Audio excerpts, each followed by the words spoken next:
Welcome to Health 2.0, the annual summit, and to this panel today. I'm really happy to see such a packed room. I'm curious, how many people here have heard of or been part of the Health Data Explorers Network project? A few of you. That's good. You're going to learn a lot today. So I'm gonna keep this real short. We have a very packed agenda today, and there's a lot of very, very interesting people that you guys are going to be hearing from. First is Kevin Patrick, who is the principal investigator for the Health Data Explorers Network. He's going to basically go into some detail about the history of the HDE network, what it is, what it's done, what it needs to do, and where it's going, and actually where we need your help. And that's a really important point to keep in mind for the next couple of hours. I much prefer interactive sessions rather than a bunch of people standing up at a microphone talking at you for a while, and I think all of the panelists who will be speaking today actually feel exactly the same way. So as you're hearing things, write down questions. I might actually call on you, so don't be surprised if I point at you and ask you if you have a question. Get something ready. Really, again, this is all about how you guys in the audience can actually help participate in the HDE network once you learn more about what it's all about. So without further ado, I want to turn it over to Kevin. Kevin, why don't you take us through the HDE network? Great. Thanks, Brian. Much appreciated. So again, welcome, my welcome as well. It's terrific. I only saw a few hands go up, so hopefully at the end of this session we'll have a few more of you interested in what it is that we're doing. So let me go over a little bit about what the project is all about. We started in early 2013. This is a project funded by the Robert Wood Johnson Foundation, and it's based at UC San Diego at the California Institute for Telecommunications and Information Technology.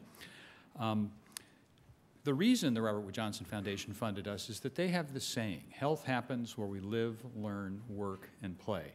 It doesn't happen, by and large, in clinical offices and in hospitals and whatnot. So what does this mean for research? I'm a researcher. What are the implications of this for understanding health? Well, traditional health-related research is done through randomized controlled trials or through assessments of biomarkers and blood tests periodically or electronic medical records, or we ask people questions about things that they might have done over the last few weeks or few months or whatever. Well, the game is really changing on this, as I think this meeting and everybody here knows. Wearable devices for tracking health-related states are becoming increasingly ubiquitous. This notion that everybody is pretty soon going to be carrying a supercomputer in their pocket with lots of sensors and whatnot to capture data about themselves. And social networks, I always update this slide, but this concept that 1.5 billion people worldwide and fully half of the people in the United States using Facebook on a regular basis, generating information about who they interact with in their social networks. And then the ongoing digital traces of everyday life by virtue of everything that we do, from using our swipe cards at the grocery stores to shopping online to doing other things. So this is an enormous amount of information that's being generated from which we can essentially pixelate the understanding of individual and population health. So this project is really about how we can use these data to improve health research, which is what I spend a lot of time in, and to promote the public good. This whole notion of public health, this notion that we have a commonwealth that we want to address. From a methodological standpoint, it raises lots of questions with respect to models of inquiry, how we actually ask and answer questions in health. There are new ethical issues that are begged related to privacy and security and a whole variety of things that we've never confronted before. Issues related to health disparities. How do we actually make sure that we're addressing the needs of entire populations and entire groups? And one of the most compelling problems, how do we address this issue of moving to a $5 trillion per year enterprise in health and healthcare in this country, which is just simply not sustainable? So we started this project, again, back in 2013. We comprised what we thought were real thought leaders in this area. Among others, Linda Avey, co-founder of 23andMe, Hugo Campos, a very extraordinary patient advocate, one of the people that opened up Medtronic data for people to actually see, Bob Kaplan, who is head of OBSSR at the National Institutes of Health, Tim O'Reilly, many of you know Tim O'Reilly, one of the champions of open software, Larry Smarr, our institute director, all the way to Gary Wolf, who was a co-founder of the Quantified Self movement. So we wanted to bring people together who we thought could advise us to essentially look at this landscape of personal health data. So we spent a fair amount of time in the first 6 to 9 months surveying individuals, interviewing different people in this space, and in doing an environmental scan of the personal health data space. Essentially what we found was an ecosystem. There's this ecosystem that's emerging of individuals who are tracking and collecting the data, either purposefully on their own through their Fitbits or whatnot, or passively. The companies that are capturing these data, an enormous explosion. Again, this meeting is really almost a wonderful representation of the entities and companies, from small startups all the way to big companies that are capturing these data. And then again, those of us in research who want to access these data, who want to find these. And that research could be somebody like me in an academic setting, or it could be somebody in a state or local health department who really wants to know what's going on in their community so that they can improve the health of the community. So this vast ecosystem that's generating these data is again, pretty impressive. And at the end of that first phase, we produced a report. You can go online to the Health Data Exploration Project and download this report. It's a pretty comprehensive report of what we found, backed up by a nice annotated bibliography. And this report identified a lot of different issues in this space that we're digging into right now. Again, and I'll touch on these here in a moment, but research and methodological issues, issues related to the data quality. What are these data actually satisfactory? How many clinicians or people who work in healthcare settings in this environment? Raise your hand if you're in that area. So, yeah, like me, you want to know whether these data actually represent what they purport to represent. Representativeness of the data with respect to full populations of individuals.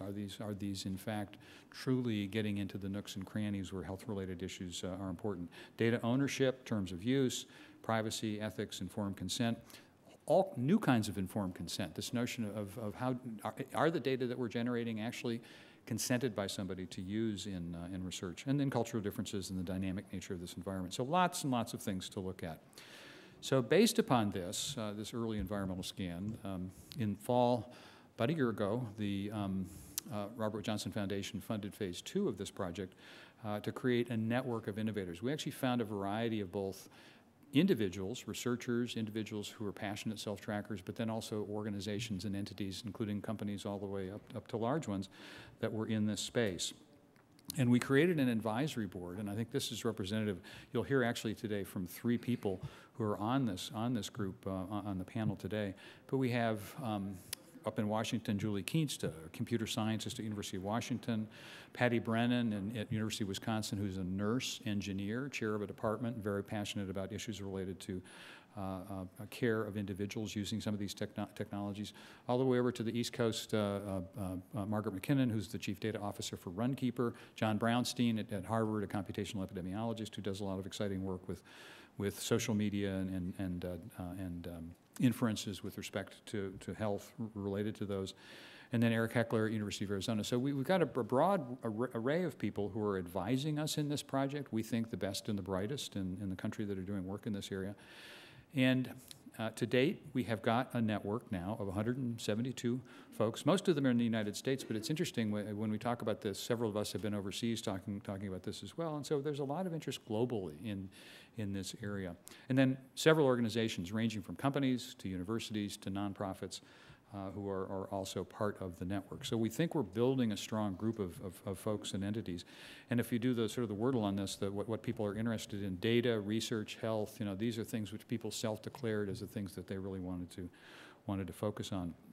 And the value proposition here is that members, it's like any other network, we hope that members in this network will get some visibility, they'll get opportunities to connect online and have face-to-face meetings. We have an annual meeting that we've held, we've begun in San Diego, access to network resources, creating critical mass to influence policy. One of the most recent efforts that we're doing in this area, the Common Rule, this whole notion of how we think about human subject protection is actually now open up for comment. And I think many in this room, if you've taken a look at this, would acknowledge that it's not necessarily set up for this kind of new world that we need to deal with open personal data. And so several members of our group are now gathering around that to come up with some recommendations to feed into this federal regulation. And then matchmaking for folks who might have an idea, might have a need, a company that might be interested in doing something and whatnot.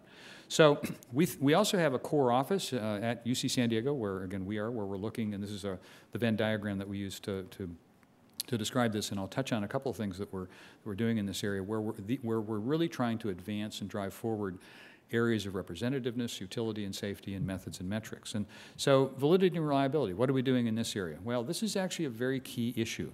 I mentioned this notion, are the data that are being generated by these devices good enough to make meaningful inferences with respect to what's going on with individuals? So one of my postdoc students, who's a member of our group, is working on this, and in that document that I mentioned, researchers highlighted considerable concern about the validity of the personal health data and lack of standardization across this. It's a very noisy environment now with lots of things that are going on, and the fact that potentially this could be advanced.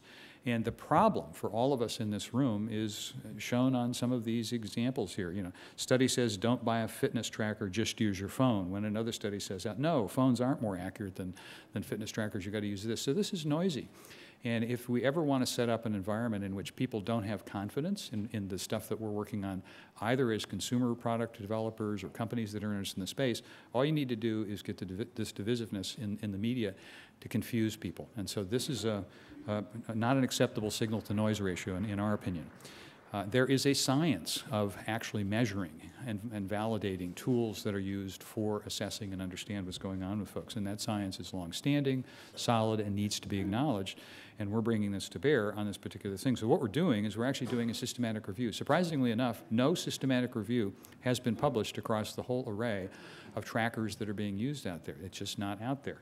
So we've been moving forward with this. For example, 287 different devices for accelerometers. Nothing has been published that actually shows what underlies these with respect to validity. So again, that's our job.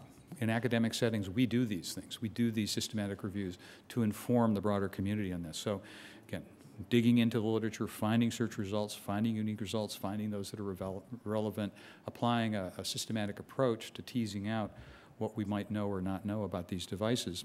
And no surprise, the domains that we found on preliminary results are activity, sleep, event-related potential, meaning certain kinds of things that happen that are critical to measure health, and then other sorts of things like heart rate variability, fatigue, location.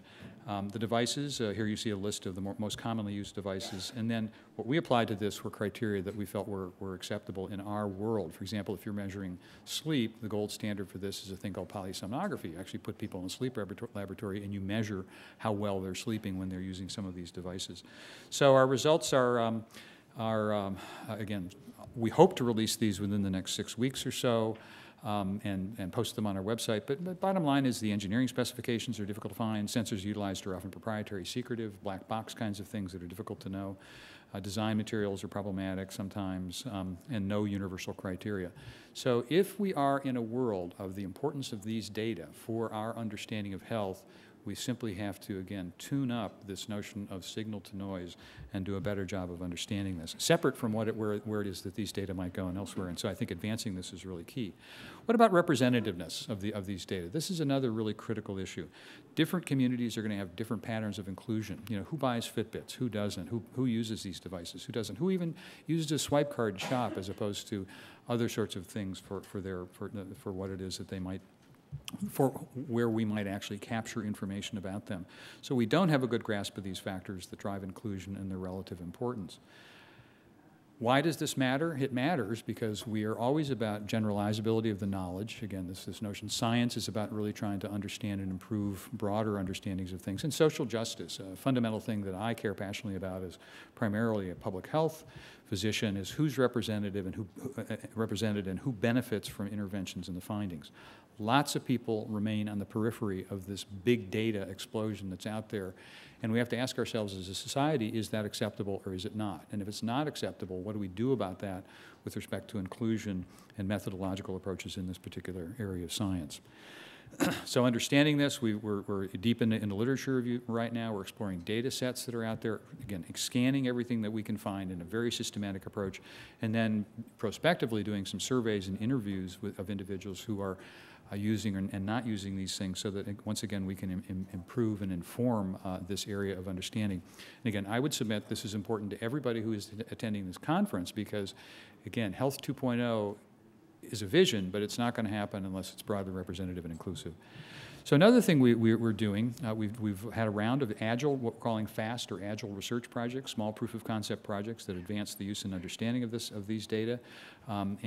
Just a couple of examples of these, you'll be hearing from a couple of people who've been in our group who've been doing this, but one of these is When Am I at My Best? Passive sensing of circadian rhythms that Julie Keenston and Tanzim Chowdhury, both on our advisory board, are doing using smartphones and capturing data. What about the issue of dynamic assessment of activity in the context of the environment? This is Rumi Chernara, who's at New York University, in partnership with Runkeeper. Very interesting work being done to look at where people are active and where they're not, and this better understanding of population-level relationships between this health tracking and potentially setting the stage for outcome evaluations related to this. And then finally, Agile Research Project number 5. This is a very interesting project that will be released in the next, I think, 2 weeks from the Center for Democracy and Technology. This is Michel Demoy in partnership with Fitbit, where they're developing a set of guidelines that relate to privacy that can actually dial in people's preferences for privacy in terms of use of their data. Again, an important thing never before done because these technologies haven't been able to have been used. So this is really an interesting thing. So my final comment, before we move into some presentations from the others, is that the aim for today's workshop is to generate actionable suggestions about how to strengthen and deepen collaborations between this network. Again, got a lot of really exciting and good people, and the companies that are working in this space, potentially some of you in this room, and so we really want your feedback. This is like a hearing. We really want to know what you think about this and how we can engage and really churn this up in a much more productive way than we have to date. You've just seen a taste of this, but with luck at the end of this session, we'll have a lot more good ideas. So thank you very much.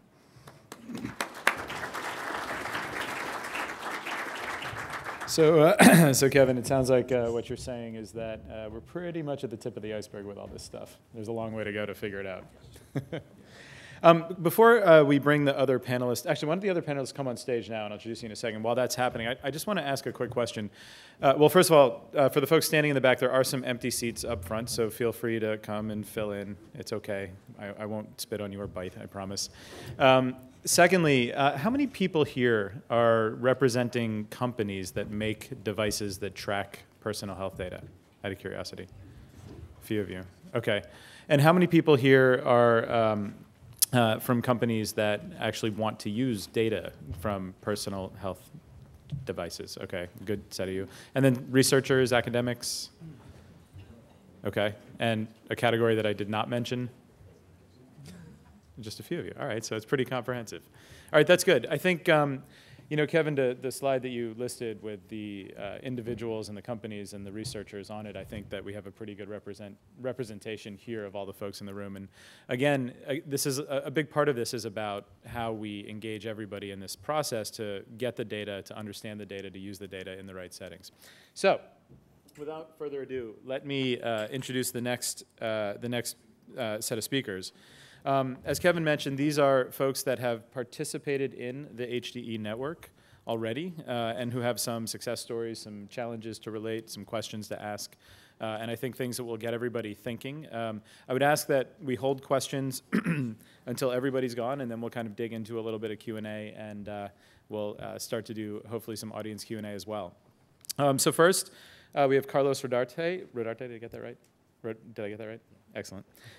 From Patients Like Me, and Carlos runs business development and wearables for Patients Like Me. He's got a long history working to leverage data and technology to improve health outcomes across the industry. And his work at Patients Like Me focuses on producing the data that can lead to new research insights into how patients experience and manage their diseases. Aaron Coleman will be up next. Aaron is an entrepreneur who founded Fitabase, which is a research platform that aggregates and analyzes data from wearable devices. He spent many years working to build solutions for the academic community in particular, and is focused on connecting the world of consumer health products and researchers. And then Jerry Sheehan is the CIO for the Montana State University, and he has a long-term interest in using personally generated data for public health. And as the sort of token representative for the Academy up on stage, in this panel, he'll be talking about the needs of researchers and some of the potential models for working with industry. So, Carlos, you want to kick us off? Hi, everyone. Good morning. By the way, who came from downtown San Francisco this morning? How long did it take you, out of curiosity? Okay, so we're in the same boat. I thought 45 minutes, 55 minutes, but it ended up being 2 hours. Pretty interesting. But nonetheless, thanks so much for making the time to be here this morning. And Kevin, thank you so much for the introductory remarks. So I don't have any slides. I hope that's okay this early in the morning. I almost see a clap there. But I think, so what I wanted to use this time for is to share a little bit about myself, share a little bit about patients like me, and just kind of walk through a number of different partnerships that we've done in industry, ranging from those that are more pharmaceutical in nature, from those that are more academic in nature. And the hope is to make it really collaborative. So if you have any questions, any burning questions, try to jot them down, and then we'll get to them in the actual panel session. But just before we get started, for those that don't know me, my name is Carlos Rodarte. You pronounced it right. I'm the head of our wearables and biosensors group at Patients Like Me. And for those that aren't aware, Patients Like Me is a health research platform that really connects patients to one another, so they can learn more about their condition, learn more about how the collective experience of other patients can help shape treatment decisions or just better self-management. We have over 350,000 patients that we've accumulated over the last 10 years in over 2,000 total conditions, and we're capturing information such as symptoms, quality of life, side effects, outcome scores, and increasingly sensor data. So looking at bringing in Fitbit data, Jawbone data, voice data in some capacities. So really, really interesting type work. As it relates to digital health, and I think to Kevin's point, a lot of noise out there. You have 150,000 health apps. You have over 1,000 wearable devices. But where's the evidence? And when you think about sort of the way that research is approached, a lot of our partnerships do come from pharma, and you have sort of these polar opposites. You have, on one end, people that say, hey, let's do a focus group. Let's do a 10-person focus group, really do some in-depth interviews, learn more about how people are using these devices, do a small pilot study to look at the validity of some of these devices. But that's oftentimes not enough when we actually want to understand the population benefit of these technologies. On the other end, you have clinical trials, and these are going to be costly. They're going to take a long time. You'll get the results 5 years later. It's not agile. It's not keeping up with the science. So one of the things that we've done is really develop a much more agile way of thinking about generating evidence. And what do I mean by that? Because our patients are sharing information online and they're logging on pretty frequently, we have access to patients. So working, unlike academic centers that you have to wait to recruit 10 or 15 or 100 patients over the course of months, we have the ability to really quickly gather patient input through our database. And through these mechanisms, actually run studies that really combine a virtual model, but also an offline model. I'll talk a little bit about what that means. But I think, when you think about the types of partnerships that we've developed, they range tremendously. And I think solving healthcare and solving patient healthcare issues is tremendously difficult. And I think one of the things that I think very few private sector companies have realized, and that academics hold near and dear to their process, is the power of collaboration, the power of working together. And I think, when you look at publications in academia, in the research world, you have a lot of institutions oftentimes, co-publishing, people from different institutions, people with different passions that are really aligned around a very specific question. And oftentimes, when you take that mentality into the private sector, whoa, it's like an explosion. People are saying, well, who owns what? Who has exclusive ownership over this data? Can I sell the results? Can I make money off of them? And it's a different way of thinking about the value of the data and the results that emerge from this. So one of the things that we've really have thought about when partnering is, are we mission aligned to the stakeholders that we're looking to partner with? And a lot of our partnerships do come from pharma. So we've worked with about 18 of the top 20 pharma, mostly on the research and development side. Not so much on the marketing side. We don't do any advertising about particular drugs. We do some work with medical affairs. But what's interesting is, even when we think about the generation of evidence, working with pharma just really isn't enough. And what we've realized is that we have to think about the entire patient experience. So that involves patients at the care center with doctors. So we recently announced a partnership with Partners Healthcare, in which we're looking to figure out ways to bring in patient-generated evidence into the process of making treatment decisions by doctors. So that's one example of how we're thinking about, hey, we've collected a lot of data virtually. How do we actually make use of that in the real world? Similarly, our partnership with Walgreens, entering into the pharmacy space and really thinking about how do we find patients and help solve patient needs where the patients are. So when a patient fulfills a prescription via Walgreens, they're immediately able to see how patients like them are likely experiencing that particular drug. So really, really cool. And then they can be referred to patients like me, have conversations with other patients about this particular drug, see if it's working, and that type of thing. Now, in terms of academic partnerships, we've been around for about 10 years or so, have world-class researchers, and I have to say that having those very strong academic partnerships early on really help establish the legitimacy of the research that we're doing. And oftentimes, people really don't think about taking their data to the level of clinical evidence. And I think, one of the things that we oftentimes were critiqued about is, well, are your patients really patients? How representative is your patient set? What are the biases associated with that? So one of the things that we did is we partnered with the Brigham and Women's Hospital and compared our populations to those presenting at an MS center through Philip DeJager's practice. So one of the things that we found out is that our patients are a little bit younger, they're a little bit more well off, they're a little bit less white, and a number of other things. But I think what was important there is we show that legitimacy of the type of populations that we have to those that are actually presenting in the clinic. So adding to that credibility, adding to that trust that our data can in fact be used in very specific use cases.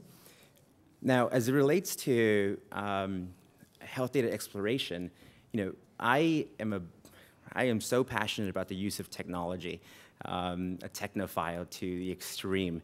The fact that I don't have a wearable device on me right now makes me feel a little weird. I feel naked up here. But what's interesting is that I also realize that technology isn't the end-all be-all solution. And I think we have a long way to go. I'm very passionate about how can you actually build programs that help people incorporate technology into the way that they self-manage, not just expect to use technology and their problems are over. It's the equivalent of someone wanting to lose weight and saying, hey, I'm going to go buy a scale, I'm going to weigh myself every day, and that's it. That's not how you lose weight.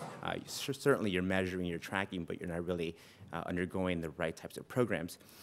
So my head of research, Amo Chiuzi, and I, as members of the Health Data Exploration Advisory Board, we realized that we wanted to explore behavioral change a lot more. And we really didn't have the capabilities in-house. And we were looking for a like-minded group of researchers and statisticians that were really passionate about this. And lo and behold, we came in contact with Kevin Patrick and the initiatives through the network and RWJF. And we were immediately captivated by the types of approaches and styles of the team, the agile research methodologies, and we actually, through this organization, met Professor Eric Heckler, although I think my head of research already knew him. And we developed what we're calling a sort of wearables 101 course that basically enables patients to, not only, learn about general behavioral change principles, but also how to apply those principles to their own status. How does one track the symptoms that matter to them over time? How does one do so in the context of wearables data with the purpose of ultimately finding your sweet spot? In the case of multiple sclerosis, for those that don't know, if most patients aren't able to walk 10,000 steps. The average number of steps is around 3, 4, 5,000 in some cases. But how one manages their disease and the types of treatments that one is on impacts the ability to move around. So if you've just taken a product that gives you flu-like symptoms and you're expecting to walk 10,000 steps or 4,000 steps the next day, it's not really attuned to the capabilities or abilities of an individual. So how do you basically manage that ongoing sweet spot? So we recently wrapped up that project, and we'll be publishing some of those results likely. But one of the things that through this partnership mechanism, oftentimes, without this network, we always think about, well, how does one actually partner with an academic center? How does one actually partner with clinicians? Patients Like Me is a for-profit company with a non-for-profit mission, and oftentimes there's issues around just the cost mechanisms. Academics, oftentimes working through grants, have an entirely different costing mechanism, an entirely different legal construct by which to approach research and the exclusivity and the ownership of those.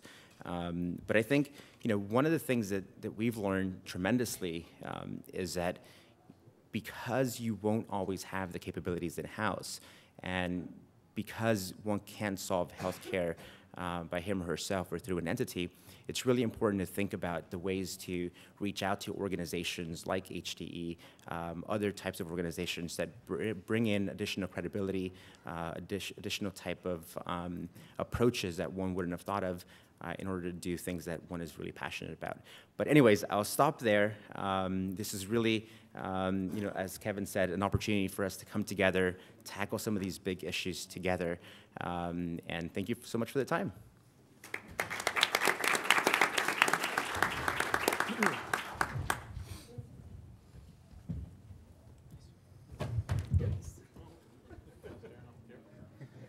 There's not a wall there. So Jerry. Any doctors in the room? Yeah, so first of all, thanks everybody for coming to the session. And I want to first also acknowledge Dr. Kevin Patrick's leadership on this, the HDE project, because he's really been amazing at bringing people together, and that's what this project's about. So what I wanted to use my short time with, I wanted to make sure I talked to three groups in the room. For the folks who are creating these devices that create all this rich data that could be repurposed for things greater than just bringing it back and showing input and output. I want to talk to the academics in the room, researchers who are keen to figure out how does this translate to the kinds of traditional data sets. Excuse me. And the third being private companies who are trying to figure out where they fit in this space.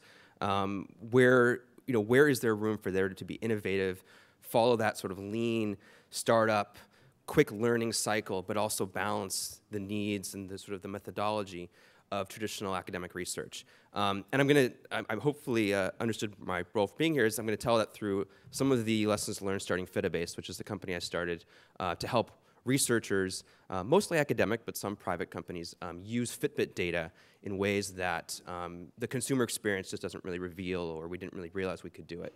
And so going back a few years, actually Fitabase got started 4 years ago almost, when I started this company realizing that the academic space that I had been working in before had some really amazing potential, but this new wearable, this tiny little Fitbit clip, the first one that you clipped on your belt, and it provided things that maybe we didn't necessarily see. So and Dr. Karen Patrick showed the old school devices, the big red bricks that we've traditionally slapped on participants and said, you know, wear these for 2 weeks and put them in a FedEx envelope and send them back, and hopefully you charge them, and there's no value. It's just this big red brick that's on your wrist, right? And the Fitbit, in my mind at the time, had this really amazing potential. We could monitor for longer than 2 weeks. We could basically tell people just to wear it, see the flower that was on the first one, see their steps. We give them a little bit of feedback. We could actually, day to day, we could see what progress they were making. We could intervene. We could have someone on the other end basically saying, well, we see this data coming in. These are all very, very new concepts that research really hadn't had access to, especially not at that cost level. So I founded Fitabase. I took a trip up to San Francisco, met with the still very small, 30-person or so startup company that was Fitbit, and said, I have this idea for this data platform, but we need a lot more access to the data. We need a lot more rich, we need a lot more granularity. We need it to line up with the kinds of data sets that researchers need, and we need to basically provide tooling that was going to fit those kinds of randomized control trial, or was going to fit whatever models or pilot studies that they wanted to run. And they said, that's it, great, that's pretty interesting. That's not something we're really going to build right now. We're really working on devices and consumer experience, and corporate wellness was something that they had on the horizon. So tell us what we can do to help. And so that's where we started it. And to date, Fitabase, we've now had over 100 research projects use our platform, gather data from studies as small as tens to many thousands of people.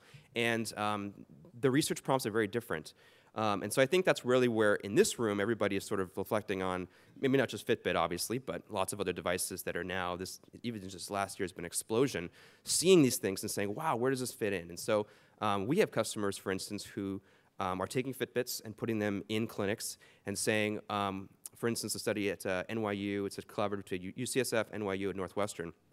They are testing whether or not Fitbits can be worn 6 weeks pre-op and post-op. So they're looking at spine surgery recovery. And that noise that Dr. Patrick alluded to, is the signal and noise is really what they're after, is can we say, is there a signal within Fitbit data that indicates somebody's not recovering at the correct rate? We need to have a conversation with them, follow up, see what's going on.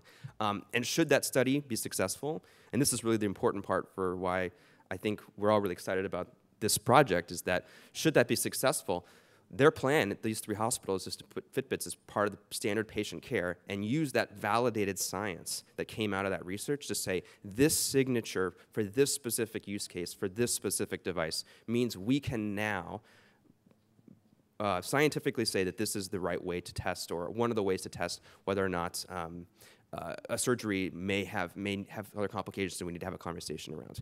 And so that comes back to the point about the dichotomy of wow, we have this great, this new devices and all this startup speed and all these new things that can be done. That study has taken many, many years, even just to get to the point where we're actually data collecting. And that's one of the realities, and that's one of the things that I wish that I had sort of understood as I first started this company. Had the HDE project been around when I first started, that might have been a little easier to say, who's the people who are kind of moving the space along quickly? Who are the ones who I should be talking to, the ones that are really thought leaders who are going to move and go quickly and give us a lot more insights and learning? And that was, I think, one of the key lessons learned early on, was that we were going to move at the academic pace, and we were going to move along the grant cycles. And I think that's one of the other things that maybe later on in the discussion we talk about. Maybe hopefully we have a representational, every table has a little bit of from both sides, is how do we sort of balance that dichotomy of the speed at which technology and innovation moves and that research moves.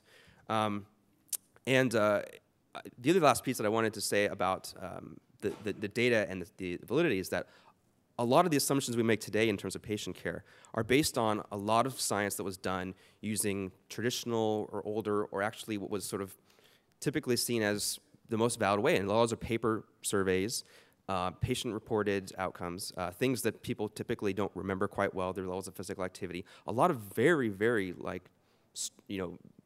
delineated recommendations from the federal government's health departments are based on, recalled information. And wearable sensors, objective measure, these new tools at scale and worn for long periods of time might actually affect the kinds of recommendations we make at a population level. It says, actually, you know, it's not enough to be more, we know this actually to be true, it's not enough physically active 30 minutes a day and lead the rest of the day sedentary. You need to actually break up quite a bit of your sedentary time. Those are the kinds of things we know we're getting closer to, but objective measure is going to get us closer to that. And so I guess my challenge to everybody in the room is to think about, if you are a data provider, for instance, think about the ways that you can propose a few types of your data sets and say, these are probably going to be helpful for research, and engage researchers early on, make sure that those assumptions are valid. One thing we learned early on with Fitbit is that we were showing lots of things like steps and physical activity and those kind of metrics, and a lot of research says, no, we actually need like minute-by-minute intensities. We need to know where clusters, because these traditional metrics called counts were really what we did a lot of. We need to sort of measure counts to counts, so we need to kind of figure out, or bouts, right? So we need to kind of basically translate this sort of consumer data to research data, and our tools made that, you know, that conversation became part of our tools and our offering to allow people to sort of see clusters of physical activity in terms of their intensity metrics, not necessarily steps or calories and whatnot.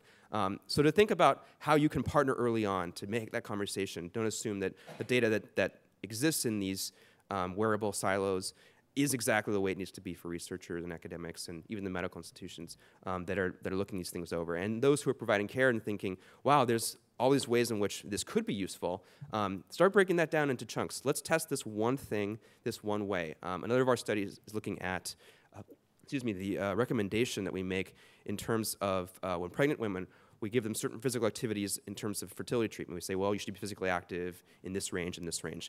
And that science is evolving. We have a 900-person federally funded study that's about to start with us that is going to look at that specific recommendation and see, wow, the ones who are successful, the women who actually do get pregnant and move on to the second part of the study, well, was there really a difference in the objective measure data that came out of that? And does Fitbit help us get closer to that question? And I think that really methodical way of looking at data is going to bring about tools. It's going to create needs for data shifting, data liquidity, which is I've heard quite a bit, ways in which we can move that through. And there's going to be opportunities, I think, quite a bit for companies to fill those needs. We are obviously doing that in one sense with wearable sensors. Fitbit was a great start for us. We've really learned quite a bit, and I'm happy to share those experiences further on today. But think about, if you are on each side of that equation, how does that we make that? And of course, the HDE network, 172 individuals. We have 25 companies participating.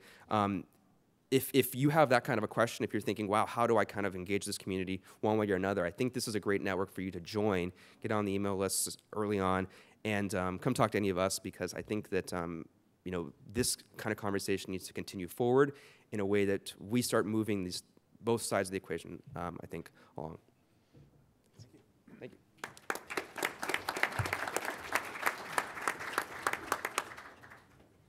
That's a good sense to let you get there before I tried to Give you a little room there. Good morning, everyone, and thank you very much for being here with us this morning. This is really a great opportunity for us to engage in a dialogue. So I've been asked to talk a little bit about what it is that motivates an academic. How many of you in the room are academics? Get a quick hand raise. So a fair amount. How many from companies have worked with academics? Okay. So a good bolster of things, which will make this conversation a little easier. I like to think of it as sort of being asked to explain the mindset of a cat. I can infer what motivates. I've been in Research One institutions for the last 22 years, but when you talk to each individual, what motivates them is a little different. But I think that there are some commonalities in approach. And probably the first and most important thing to understand about the academic researcher is that they're driven by curiosity-based research. So much like the idea of going to a company and saying, wouldn't it be great if you worked on this problem, won't get you anywhere. Going to an academic researcher and saying, I have an idea for a problem that I think it would be really neat if someone worked on, those usually aren't good conversations. there's a different motivation, and the motivation that happens inside the academy is really driven by those incentives that we have inside higher education. And there are really two that I want to call out because I think they explain a lot of what motivates sort of the self-interest of the academic researcher. The first one of those is the need to publish. So if you look at most faculty and Research One institutions, their real goal is to end up with tenure. One of the metrics for that tenure is the publications that they have. That's something that's reviewed by their academic department. So what they're trying to do is take their individual research interest and turn those into things that are going to be in noted scientific publications so they can get the prestige that goes with that as they move forward in their career. So they're always motivated in some part by this discovery and trying to broadcast that to others. And that's an important thing as we think about data sharing. I'll talk just a little bit more about that in a second. The second thing that's important to understand about researchers, and certainly researchers in large institutions, is that those researchers in large institutions basically act as academic entrepreneurs. And what I mean by that is many of them have their own research teams, and the people who feed those research teams are the researcher. And they do that by going out primarily to the public and increasingly now in dialogue with the private sector and getting research grants that allows them to sustain sort of their workforce. So one of the things in large institutions to remember is that individual researchers are basically, and they can be thought of by analogy, as little small companies inside a large university. And each one of them is trying to keep their bottom line moving forward. And they do this through a grant review cycle that gets back to peer review. So one of the important considerations as we start thinking about data, and this is one of the things that was talked about in the initial report that we did for the Robert Wood Johnson Foundation 2 years ago, is sort of what it's like to be an academic and work with someone else's data. And one of the challenges in these environments is that all academic institutions have something called an institutional review board. And that institutional review board, which is referred to by acronym like all good things that you should be scared of, as IRB, is something that basically exists to make sure that any experiments that are done that involve human beings are done in ethical ways. And there are great justifications for that, back to the Belmont report from NIH guidance. We have a history where if we don't think about ethics as we begin the experiment, sometimes we go horribly off rails. And so these institutional review boards are incredibly positive and powerful for us. But one of the questions that's really interesting is how IRBs think about data that's generated from commercial devices. And the reality is that there are lots of differences of opinion. And one of the things that's unique about the academic institution and sort of the environment is that if you take this question to 4 or 5 different institutions, you'll probably get at least 2, if not 5, different answers about how you would deal with consent. So when we think about personal wearable devices, we usually think about this as, honestly, from a scientific standpoint, the data doesn't look like it's all that confidential or personal. And so if I want to share my step data or I just want to go get someone's step data from someone else, why should that ever matter? One of the things that we've seen over the course of the last 2 years is that there are very interesting and yet not well understood contextual expectations of privacy. 2 years ago at this conference, Fitbit actually shared that when they had gone back out and asked this question to a cohort of their users, some of their users indicated that their step data was more important and they thought of it as being more personal than blood data that their doctor might order in a clinical test.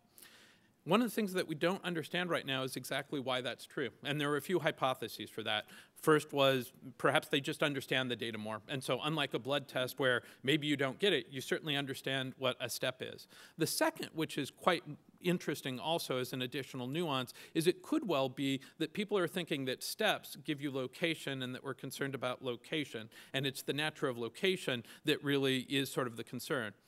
Cut to the chase. The most important thing is we don't understand the answer to that question. And so when you want to consent someone that you want to use their data, if you don't understand what their contextual expectation is, how do we judge if we're dealing with them ethically or not?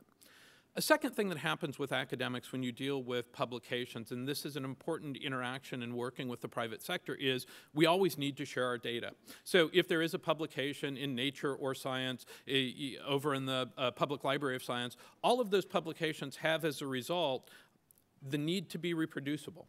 And increasingly in NIH and NSF research from the Office of Science and Technology Policy, we're seeing language about how data needs to be made available after a publication, needs to be there forever. And so as we start thinking about interacting with the private sector, when you're allowing a researcher to use your data, or there's a partnership there, thinking about the fact that there may be these long-term needs to take some subsection of that data and make it globally available as a condition of sort of how the incentives work is an important consideration. The other thing that's true is that anytime you have students working on a project, even if that project might be something where intellectual property is actually defined and sort of constrained, there's going to be a desire to have publication because, again, all of the research enterprise is actually basically a training ground for the sort of folks that we want to produce in the open environment after graduation. And so publication is one of the things that goes on in that regard. Another thing about academic researchers is that traditionally, and I think Aaron talked about this, we tend to be relatively slow and methodical. And so the idea that we could get insight into something in just a few months and get a publication is really difficult because you'd have to find a funding agency, you'd have to get the publication. Publication would have to be peer-reviewed before it could be published. So one of the things that the HDE network is trying to do right now is to try to change the culture as an experiment of how we do research. And we have a number of projects that we funded that are actually agile projects, where we went out and gave researchers a little bit of money to do something very quickly and share those results in a variety of ways that might not result in academic publications, but could be the foundation for those academic publications. I want to talk about the way that industry traditionally works with academics. There are really two primary venues. One of them that I'm sure you're very familiar with is sponsored research. So a company may go to an individual researcher, they have bilateral interest, they may construct a research agreement that would define things like intellectual property, again, what the cost is for this research, and then you sort of conduct that research. And traditionally, this is more or less how most academic research is done, is in these one-off relationships. But there has been another model. It's been around probably right now, actually, since the early days of manufacturing extension programs that were funded by the federal government, and that is pre-consortial activity, pre-competitive consortial activity. So what happens in these environments is a variety of companies come together when they want to know something that's an emerging topic or area. And as a group, they articulate what their interests are, and they also pull out, in an early sort of view way, some of the leading research that's going on. So it's thought of as being pre-competitive. There's not intellectual property that's associated with it. And we're very interested if that framework might be a way for us to engage with more companies. And let me just share with you a few of the ideas that we have for the sort of things that we think could be interesting. All of the projects that you saw Kevin talk about, if there were companies that were part of a consortium, they'd have earlier opportunities to see that, to engage with the researchers, to engage in a dialogue, to read more than just the paper. The second thing that we see, and we see this in a variety of academic publications, sort of the nature of the academic publication is to say what you found and then to say the questions that were unanswered. Many of those questions actually could be very useful for individuals who are either dealing with data from personal health devices or their device manufacturers themselves. But no one has the time to sort of read every academic publication to figure out what the lingering questions might have been at the end of the research. We think we could harvest those and move them into an area where they could be shared with partners so they could understand from an academic standpoint, from a validity standpoint, from a how does this really work, how do we incent standpoint, the sort of questions that are there. And then the final thing that we're really interested in, and it goes back to this, how do you actually get sort of the cat to come to the table? And one of the challenges for us right now is, much like academic researchers, industry has their own set of questions and problems. But right now, we don't have any penetration into what those are. Now, very clearly, some of those are going to be things that are tied to your product, tied to your data sources. There'll be secret sauce type questions that you don't want to share. But there may be more general questions. How is this used? How long is it used for? When are the fall-off rates? That actually a partnership with academic researchers could help understand. And so we're very interested in seeing if we can form an environment where we can sort of distill out what are these common questions so we can make some of the matchmaking that is, again, part of both of our cultures, something that works more reliably and scalably.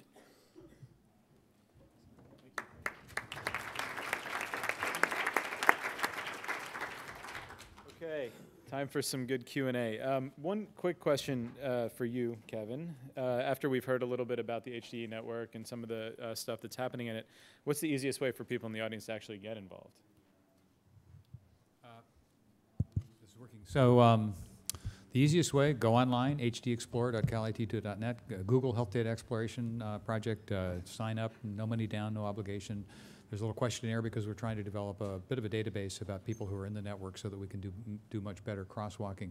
But it's a very simple thing to do. And again, there's no obligation, and we promise not to spam you with lots of things. I mean, we are sending out periodic things called the Health Data Explorer, which is a periodic summary of things that we're finding. We also have webinars, but the main thing is get on our list. Great. So does anybody out in the audience have any questions before I jump in? That's correct. Typically on things like this, and again, you can look at what the FDA is considering as either within medical devices or not, but typically the kind of data that we're talking about is not the PHI or not the HIPAA compliant data, unless your research is asking questions that relate to interfaces with HIPAA compliant data. And then you have a bit of a challenge that you have to work through in your research protocol and with whoever it is that's helping you at the IRB level figure out how to handle that. But most of what we're talking about here falls outside of, thankfully, HIPAA, which is, again, an artifact of the past way that we thought that most health-relevant information was there. Any other comments on that? Yeah, you know, I would just add quickly that while it falls outside of HIPAA, that doesn't necessarily mean, if you're an academic researcher, that it necessarily escapes needing to have a conversation with an institutional review board. And one of the things that we're very interested in, so over on the sort of social science side in the academic environment, for roughly the last 15 years, there's been a fair amount of online research that's been done. Qualitative research of things like World of Warcraft, what sort of folks post in Facebook, et cetera. And what we're trying to do inside the Health Data Exploration Network is get to sort of a standard of best practices or guidelines for thinking about some of this data. Because if you look at what's happened over the course of the last 20 years in internet-based research, sometimes IRB has said that's public and it's fine. Other times, in particular the World of Warcraft example, because you were entering an environment and that environment had a password, there were actual criteria that were put out for trying to consent individuals in World of Warcraft before some academic research could be done. So I think the point that Kevin makes is really important. What we're trying to do, and one of the reasons that we have the engagement of folks looking at issues like privacy and consent, is we want to be forethought out in front of this to suggest frameworks for ethical behavior before people start to think of black swan scenarios and then dictate policy that makes it very difficult for us to do things that are great opportunities. Yeah, I wanted to make one other comment before we move to the next question, and it's this is one reason we have the network. It's sort of you can ask questions in the network about, hey, I'm doing something in this area. Can other people give me suggestions about what to do? Think of this as a group of early adopters, innovators in this area who might have already solved that problem or might be able to give you draft language, other information that can actually help you jumpstart what it is you're trying to do. Again, the people in this network are already thinking about these kinds of issues. And I will say we're also trying to tip the scales in this area of IRB. We have a new initiative in human subjects research looking at really trying to break the mold and think about this in an entirely different way that you'll hear about very shortly, also from the Robert Wood Johnson Foundation. So again, these questions perennially come up, but don't think that you're all alone out there in your particular environment and have to think up and divine the solution yourself. And I just actually want to jump in on one quick point. You ask a question about HIPAA, and I think especially over the last few years, there have been a lot of people who have had a lot of questions about HIPAA and how things interact with the actual law. And it turns out that literally today, the Office of Civil Rights at HHS is going to be launching a new web tool that will allow people from outside the government to actually directly ask them specific questions about what falls in and out of HIPAA. That they will then review and respond to, as the case may be. So it's a really, I think, interesting development that will help people kind of really understand what HIPAA means and what some of the guidelines are. More questions? Got one right over here.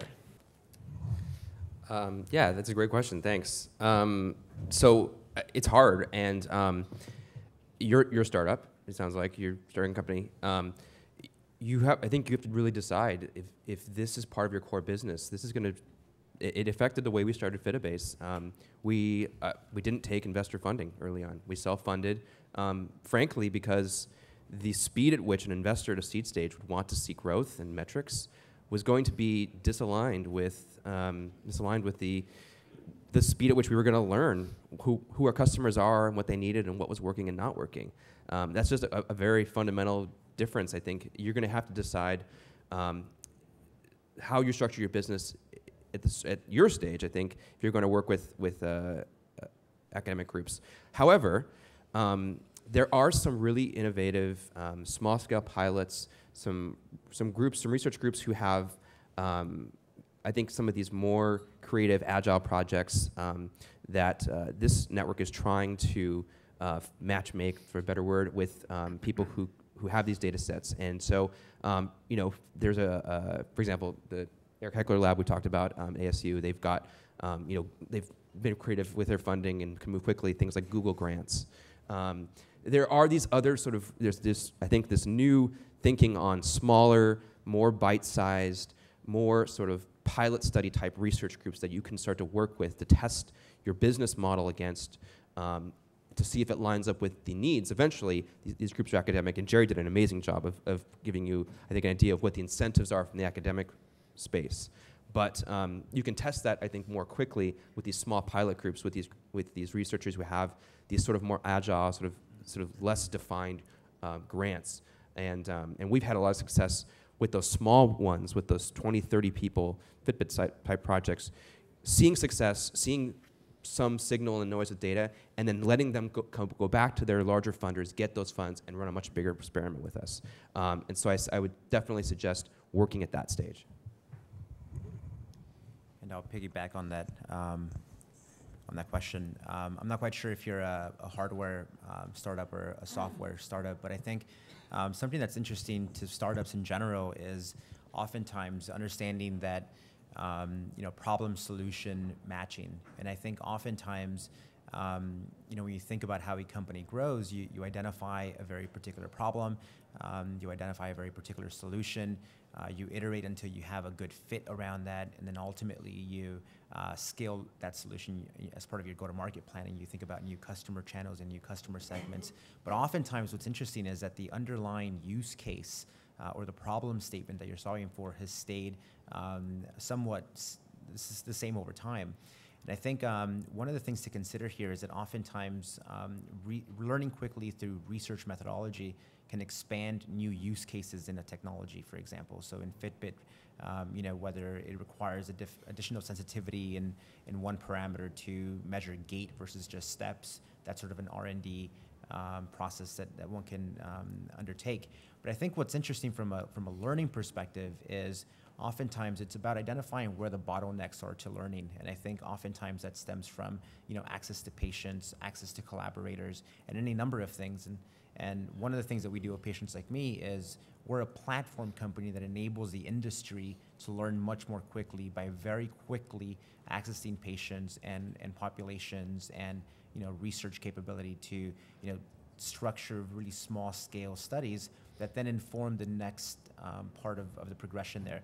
Oftentimes though, as some of the folks here mentioned, you learn something from a research study and it's dead on publication.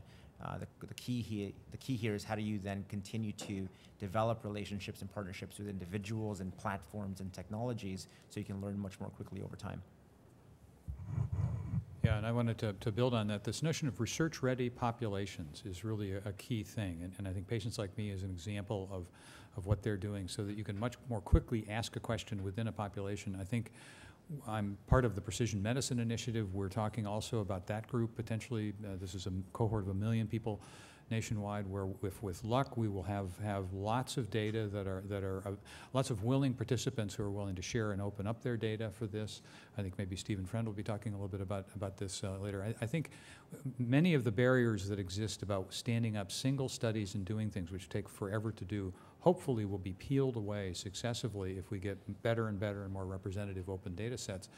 And then the second thing I will tell you is that I've been in this business for almost 35 years in terms of research, and there has never been a time at which there's been more serious discussion about newer methodologies of research that reflect these newer technologies. Go to our website. Nick Short gave a tremendous webinar a couple months ago about N of 1 studies, about other things. So again, things are changing, and they're going to, and you know, it is taking a while, but we are hearing you, and we're also hearing this environment and recognizing that there are a lot of things that where business can't continue to be done as it always has been. So stay tuned. Yeah, I think the individual provider market is one that, you know, we haven't had a lot of engagement with yet, and yet there are a number of interesting models that are beginning to stand up, and that early insight to what others are doing. You know, I think honestly, in most of our conversations, probably personally and otherwise, if you walk into a physician and you have a personal health device and you want to talk about your data, most are afraid, unaware, or don't want to have that conversation. But we are seeing different ways right now of looking at that data. The Quantitative Self meeting just a year ago talked about the fact that there were folks up in the Bay Areas who were actually bringing in quantitative specialists inside of practices, and that quant, as they called them, would actually take someone's personal health data and look at it to see if there was any signal in that noise, and then they would advise the physician on the basis of what the patient brought in if there was anything that was there. You know, in my mind, unfortunately, that then led to having to do a clinical test and not just sort of trusting what might be in the data itself.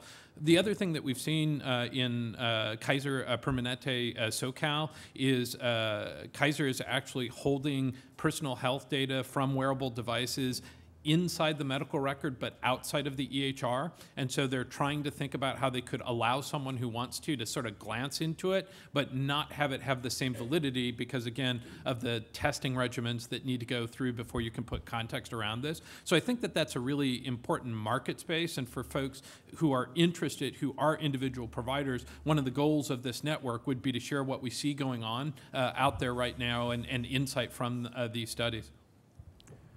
Yeah, and I would say that's a really interesting question because we don't have very many individual practitioners or small groups. I think we tend to have larger entities, and I think that may be a problematic bias. And I think that this notion, if in fact you're here because you're passionate about these issues, want to address it, and I think this notion of essentially becoming part of a group and sort of saying, I'm a pulmonologist, I do this sort of thing, and I may have some research-ready patients, or I'm willing to help broker. I mean, I can't tell you how important it is to have willing clinicians to help break down some of the barriers and help us define and refine the use cases that we're working with. So I think if you're game and willing potentially to sign up and open up your interests to the community, you might end up finding a company over here that's developing a new device, and they want 5 people to begin to test it, and you could be. You could, if you have time in your busy practice to be able to do it, could be a place where that could be done. So I think again, we're open to all suggestions, and I think this has got me thinking about kind of a federation of sort of a diaspora of folks out there in different locations who could participate. I think that's a great thought. So. Kevin, you made me think of something I hear. You know, we oftentimes talk about the value of N of 1 experimentation, and I think oftentimes, you know, we're thinking about ways to enable individuals and patients to, you know, adopt new technology, learn more about their behaviors, with the goal of optimizing self-care. You know, you raise a really interesting point where, you know, in some ways you're an N of 1 physician that has a practice, and I think there's you know, a lot of potential here to evaluate how we can leverage sort of N of 1 practices to sort of further research there. So thank you for raising that question. Yeah, I think actually, interestingly, the world is being pushed in this direction also by the federal government. In the Meaningful Use 3 draft regs, they talked about incorporating patient-generated data into the EMR as a requirement. And so we'll see if it makes it into the final regs, but to your point about Kaiser, you know, they're starting to think about how it could potentially be used, but it could actually be something that's, you know, mandated to be used at some point in the relatively near future. So it could get real interesting. One other quick comment. You know, one of the things that we found also is individual physicians right now, again, dependent on their specialty, actually have a lot of understanding of what patients really do. And I'm thinking about during our conversations in the first round of the report, talking to patients who are managing children who had diabetes to talk about how they actually will occasionally test their blood, how wearables are actually sometimes put on dogs and other things. And so, you know, those people interacting with the population, I think, also have insight about what the real use is like as opposed to the ideal use that's really meaningful as we start to think about those engagements. All right, I think we have time for one more. You right here in the front. Absolutely critical issue, and I will tell you, we are taking this very seriously, and I think the two projects that you saw me talk about, the validity of these devices and the representativeness of the data, are in line with this, and those are just two of several ongoing efforts that we have, and we're one of several projects. Again, all of us know the Robert Wood Johnson Foundation has funded other projects in this space of data. Stephen Friend may allude to this when he speaks. So I think critical issue, and that trust is something that we can't take for granted. We need to be working on, and we need to, from my perspective, approach from an empirical standpoint. What are the issues that are eroding this? One of our colleagues, Dr. Bloss, who's part of our group, looking at privacy, even moving forward on what is the construct of privacy and how do people think about this. We have lots of assumptions, but actually very little empirical data with respect to this. And so it's a critical issue. It isn't something that you as a small entrepreneur or entity could possibly take on. I think it's a collective issue, and this is a collective issue, and we all know in an era of you know, rabid journalism and whatnot, it's harder sometimes to build this up than to throw the brickbats at it and knock it down. But I think again, it is something that we are very seriously taking on, and I think with luck we will be able to address. I think one needs radical transparency as part of a social contract with people participating in research to really get at that trust. And I think, you know, oftentimes people have been burned by lack of transparency around who exactly has access to the data, what are people actually doing with it, and for how long. And oftentimes that's compounded by situations where the individuals themselves don't have access to that data, so there's a frustration there. And I think, you know, the way that I see it sort of shaping out, and I think I agree with Kevin that this is a larger issue here, and I think any one company trying to solve it is going to find it very challenging, is the notion of a sort of individual data store, a human API for all of the data generated by the individual, about the individual, that is able to, through the choice of a consumer, be able to grant access to select researchers for very specific use cases for determinate periods of time, and really empowering that individual to have more visibility into what's going on. You know, and I think this is compounded by this notion of ultimately what is health data. And I think we're oftentimes talking about, you know, person-generated data. I remember one of the health data exploration meetings about a few months ago. We were having an open discussion around, you know, how does one define health data in the future when there's a smart medical home and there's the Internet of Things, and it's intentionality in some ways that makes it health data. It's interrogating those data through a healthcare or health lens. And I think empowering the individual to have more access to this data, but also as a system being more transparent about, you know, what's being done with this data would be really helpful to tackle that. And I would just add, one example that I can think of is with Fitabase, we run everything de-identified. So essentially, you put in IDs and we link devices, and we don't know who's running what. So that's a lot of times the ways that IRBs are very comfortable with these new types of devices, if you can do it de-identified. To the data wearable providers or data providers, whatever it is, this is a good lesson we had with Fitbit was years after our partnership and moving things forward, they were ready to move their infrastructure to a new spec called OAuth 2.0. And they sent us a draft version, and we looked at it. And this is the technology way of saying, we are going to capture this data, and you've probably all done this. You clicked allow a few times. Facebook has this, but we're going to capture this. You're going to grant access to this third party, this, and this. And I realized that one of their base level, their very, you know, the minimum amount you could collect had names, had your name as part of the profile, your name and your location. And I wrote them back real quickly, and I said, this is great. You know, we can take out GPS if we don't want it. We can take out this. We can basically break it, you know, this down. But the base level still has name. Is there a way we could remove that and basically say that is an add-on? Then we lowered the bar a little bit. And they said, wow, we hadn't thought about that. But I said, well, in the area where you'd want to basically donate your data to a third party where we're not involved, where Fitabase is not involved, but you just wanted to basically say, I want, you know, to give it to somebody who doesn't know where I am or who I am, but that might be useful. And they said, great. And that became part of the spec, and it's actually being released right now. So I think that conversation, the importance of what is identifiable, what's important, where people might feel more comfortable and where identity is necessary, should be part of every conversation we're having about, you know, where does this data become more easily donatable if, you know, if my name is not, my identity is not included in it.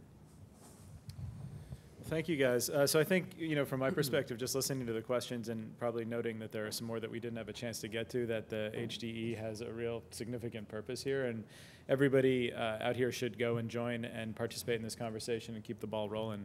So I want to thank our panelists, our first round. Everybody give them a big round of applause. And I'll ask Stephen and Ron to come up, and we'll do the second round. While they're coming up, I will do quick intros. So basically, the next two speakers are fascinating guys. They're going to essentially describe their vision for a new type of contributory open research and share some of the insights about the opportunities for public and private sector partnerships. Many of you probably know Stephen Friend. He's the founder and CEO of Sage Bionetworks, which is working on, I think what everybody here would agree is an incredibly important problem, basically how to collect, share, and collaborate on complex biologic data through open systems. And as I understand it, Stephen is quite possibly one of, if not the only person that's ever gotten Apple to do anything in an open source way. So if for no other reason, I'm curious to hear how that actually happened. And then we'll hear from Ron Gilad Bachrach. Did I get that right? Close enough. Who's a researcher in the machine learning group at Microsoft. And he's going to be focusing on a very specific aspect of this conversation, which is specifically about technologies that allow for sharing data while preserving privacy. So obviously a pretty important topic in this whole conversation. So Stephen, you want to, are we going for a presentation here? So I'm going to talk about the benefits of sharing data and insights as we enter what I think is really important to put a focus on, and there's some chairs over here if there are people who are standing there, participant-centered digital world. And Jose used an interesting phrase, and a really important phrase, radical transparency. The thing I'd like to talk about to open up is that the whole world of clinical research is going to be revamped, blown up, whatever what term you want, reformed.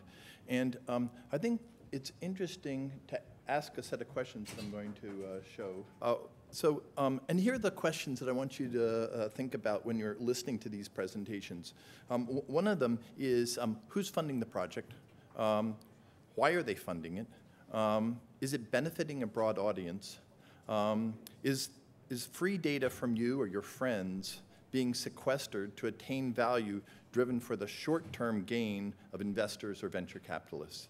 And who's watching out for the benefits back to society? I think we are in a very important time when what people were generally not even recognizing they were giving. You can imagine how many people, maybe 500,000 or more, gave data to 23andMe. And when they were giving that to get information back, did they know that they were going to then sell that data to other companies? I mean, was that something that they imagined? Or were they being entertained by something without a recognition of who was going to do what with that data? Digital data, maybe I've heard numbers like 30 times, health data may be 30 times more valuable than other personal data. It's extraordinarily valuable. And who's going to be working with that data? How is it going to be used is extremely important to think about. And over the last decade, there have been lots of tools that have come up in terms of ability to generate not just digital information in terms of wearables, but digital imaging, omics information, and this concept of uncoupling who it is that generates the data from those that are going to analyze just wasn't possible before. So that transition for someone else can generate it, I can analyze it, has allowed us to have a real opportunity that I think we have a chance of missing in terms of how to get the maximum benefit back to society. So Sage Bionetworks, where I've been for the past 6 years or so, has focused on looking at how we could have open, collaborative ways of working, and very interested in seeing what happens when current guilds of experts no longer exist.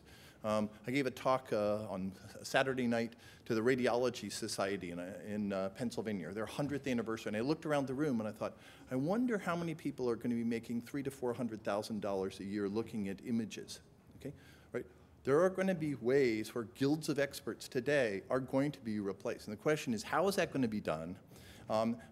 Who's going to get the benefit, and is it really going to come back to society, or is a new set of people going to come in and put in a new monetary block into the massive healthcare costs that we have? So, are we out for the day? Okay. I want to talk about two things briefly before going into digital data. SAGE has a whole section of the group, organization, as a nonprofit that's been looking at how do you get academics to share data. And what we found is they will not do that unless you have a platform by which you can have transparency and reproducibility. If there is not a way to get credit, if there's not a way to say you did this or you did that or I'm going to do this, okay, they're not going to, they'll pretend to be collaborating. Over the last 3-4 years, we built out a system that basically took the GitHub structure that software engineers had used for the past 5-7 years and said, why can't we have a GitHub for biomedical research? Why can't we have a way where you could store, share, fork, attribute to various people data? And so there's a project that you can go on our website called Synapse, which actually does that. One example of this that gives you a sense of the scale and scope is in Alzheimer's disease. We have 4 blocks of universities with their associated groups at the Broad, at the Mayo Clinic, in Florida, et cetera, and 4 companies who are involved. So Biogen IDEC and Lilly, et cetera, GSK are involved. And we're running a project where the National Institute of Aging said at every quarterly interval, all the data that's being generated will be shared among all those people. That's pretty unusual to have the granting agency, the government saying, before you publish, I want that data out there. I want everyone to see it.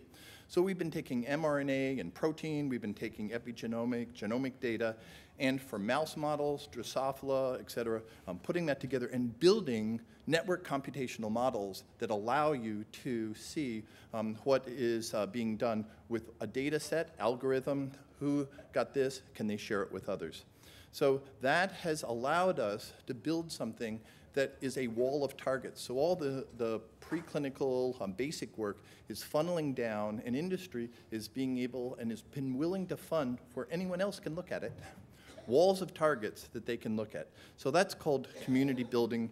We have about 12 groups. We probably have 2,000-3,000 researchers who are working on that system. There are about 15 major projects from schizophrenia through. So I think it is possible if you can reward people, if you can give them incentives, they will share. And the second strategy that we've used is how do you get 1 million eyeballs on a set of data? How do you get anyone in the world to be interested in the data that you have? The data that's coming out that you heard earlier this morning is going to be magnificent. It may not be structured in the ways that you want to, hopefully it will, but the point is there's going to be so much of that that you can't possibly make the right insights the first time by the people who generated that data. So along with Gustavo Stolovitsky, we've been running these DREAM collaborative challenges. You may have heard us working on these, where you take a data set, you sequester it so no one can get to it, you put a very large set of data up in the cloud, and you walk through a way where people can come on, do their analysis, leave that or contribute their answers, and then come back, share with others what's going on. And so we started running these where we had Amazon and Google putting all the data up in the cloud and gave free compute space. So we've done a series of these, somewhere on the order of 35. In the last year or two, they've been getting bigger and bigger. We now have 500 to 1,000 individuals signing up for them. And what we've learned is that people will be willing to share together if you put enough energy in. So we run webinars, we have forums, we have leaderboards, and ways to share code, and annual conferences. And so there are roughly about 7,000 people now who have been involved in these. So take an example of Innocentive or Kaggle or Topcoder. That's getting to the size that those mercenary ways of looking at information are being sort of given an alternative way. And the most important thing is that it allows you to build communities for sharing that data. Later this week, we're going to announce, for example, a digital mammography challenge where we're looking at recall rates. Recall rates are about 10 to 15% for women told when they get a biopsy they need to come back. 0.4%, 0.6% of those are actual patients who needed to, actually had a tumor. So we're going to run a large enough data set hosted up in the cloud that you can run deep learning engines on that data, compare it to what individuals are doing. So that's called Coding for Cancer, and that will be coming out soon. But what I want to go to now is the thing that's probably most exciting to us, which is, can we be realistic about the gap that exists between clinical knowledge and clinical care? So I became an oncologist in the 80s, went through residency, and I went into hem-onc because I thought, wow, hem-onc seems to be a discipline in medicine where you actually know facts that should be threaded through to therapy. And my biggest disappointment in being a MD for a while was that actually very rarely does the knowledge about the disease actually be the driver of how those clinical trials are what you give to patients. And that's in oncology. You know, go to schizophrenia and ask sort of what is that like. So I think the thing that we should demand is to ask a question of what will it take to have a knowledge that allows us to navigate between states of wellness. So we have a GPS, allows us to know where we're going. I think all of us want a way where the energy minimums that go between normal and disease states, you can follow and see you're heading into and out of a risk of going into this or that, right? That's the goal. And I bring it up that way not to sort of pontificate or go way out, but I think we have to demand that is what individuals, that's what patients want. They want to be able to know when they're in health, when there's a chance they're going to go over and move off of it in a way that is allowing them to guide their behavior in not a 10-year interval, but in a daily, hourly, weekly basis. So if you look at the clinical understanding and you realize it's this big and this is what we need, the thing that clearly stands out is that clinical trials just are not set up to do that. So there was a really wonderful question asked earlier about this issue about getting data and having some level of certainty. A woman who said she was just in a new startup asked that question. And I think it's a really wonderful question because I think we have to come up with fundamentally new ways of impacting patients that don't go through the cycle of, I read it in the New England Journal. Okay?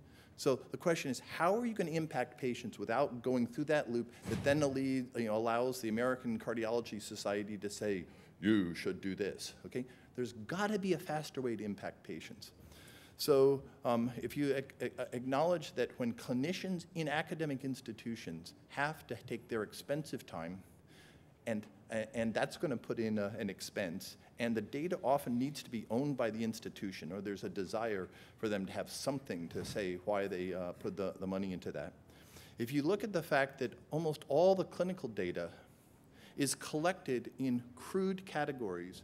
What I mean by crude categories is if you go to Alzheimer's or you go to schizophrenia, at most, there are 3-4 levels for a disease. You're at level 2 of this disease, or you're at level 4 of those diseases.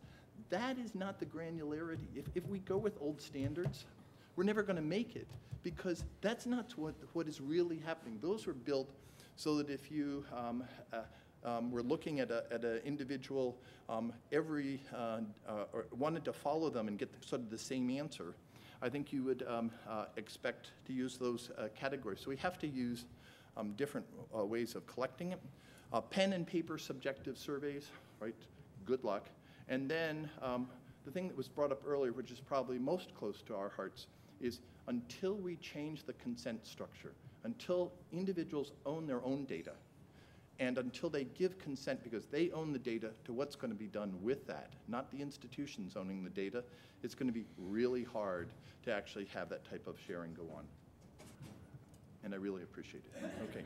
All right. So let's just, we'll zip to where this is. So this was what we do. This is what you wish you could get people to do. This is Synapse. This is GitHub. This is the AMP project. This is the type of data that's there. These are the collaborative models that come in. This is the way that that can come through to a wall of targets. These are the types of projects. But what you want to do is to look broadly to anyone. This is the way we ran the DREAM challenges, the pathways, to the various sort of characteristics of those, to what it takes to actually run those challenges, to the ones that we're running right now, to the one that we're about to open on digital mammography, to coding for cancer. $1.2 million in cash prizes by the Arnold Foundation. Really nice. It's about to open up. And the advantage of using Docker software and putting them up in the cloud, to what I was just talking about. How big is the gap between clinical knowledge and data care? This is the sort of strange ways that it currently works. I hope you had that image in your head when I was showing the navigation as sort of like an example of it. And this is what I just was talking about. I think we have to fundamentally revamp how we're collecting that clinical data in order to do that. And this was the slide, it's perfectly timed. This is what I want you to have etched in your mind when you leave. NTDM. I would argue that until we solve this problem, it's going to be hard. So N stands for clinical trials that have an adequate number of patients. And what I'm interested in is 10,000 to 1 million. Okay? I'm not interested in 50 people. Time is T. Until we have something where we can track someone passively, plus the active tasks, we're not going to get the quality of the frequency of the data and the changes. So T is there. D is simple. It's the dimensions of data. I'll show you some examples where we have 1,000 or more dimensions of data for all the points. Right? Every time we take a time point, we've got 1,000 dimensions of data. And then M, which I think is the most important, is machine readable. What I think all those people who are putting billions into doing EHR sort of extraction from the existing medical complex are going to find is it isn't worth much, right? What you want to do is to figure out how can I generate data outside the medical complex? How can I generate it and have it machine readable? So the biggest advantage of having sensors is not that, or to have wearable devices, is the machine-readable nature and how you can pull together and revamp what a disease actually looks like. And I'm going to show you that. So I think Patrick did a nice job of talking about why not use smartphones as pervasive computing devices. I think referenced earlier was this difference between current and smartphone measures.